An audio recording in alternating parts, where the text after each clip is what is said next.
Moi, on m'a suivi pendant toute ma grossesse. J'étais une des premières en pédition à faire de l'antenne alors que j'étais encore enfant, à la j'étais enceinte. Et je suis restée jusqu'au pratiquement 7e, 8e mois.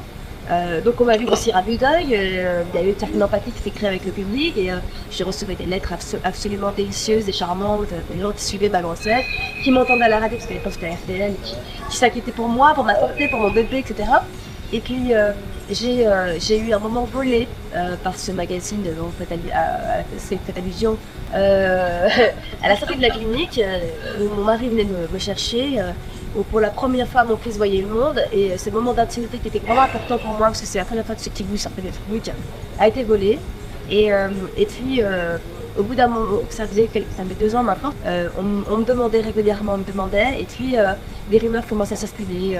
On allait peut-être chercher à voler des choses à droite à gauche, donc j'ai préféré contrôler. Voilà. Et puis une façon aussi de dire voilà le petit bout que vous avez vu dans mon ventre et que vous m'avez gentiment envoyé des lettres, vous avez cette chérie et fait attention à ma santé. Ben, maintenant, en retour, voilà, je me montre.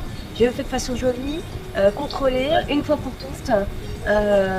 Et puis parce que je me dois un petit peu, et puis en même temps pour couper court à tout ce qui pourrait être harcèlement, parce que j'ai pas du tout envie qu'on aille au jardin et que des 3 abrutis avec des caméras dans les civières. Ça rend parano ça.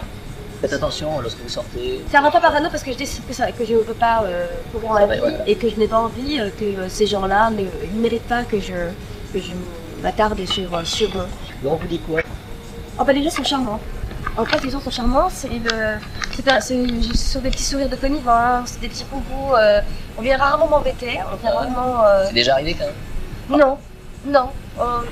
J'ai toujours eu simplement alors bon les gens n'osent pas, donc c'est un petit sourire de loin pour dire je vous ai reconnu, mais je ne vais pas vous embêter. Donc carrément un petit bonjour Valérie, qu'il est mignon votre petit bout, et puis je sais pas comment mieux faire ses courses. Toujours gentil, jamais intrusif. Non, j'ai cette chance-là où j'ai pas mal de respect des gens qui viennent pas se coller à moi, ou voilà, vraiment les gens sont charmants, donc voilà. Et j'ai accepté effectivement, mais vous voyez, je n'ai pas montré mon mari, montré ma maison, etc.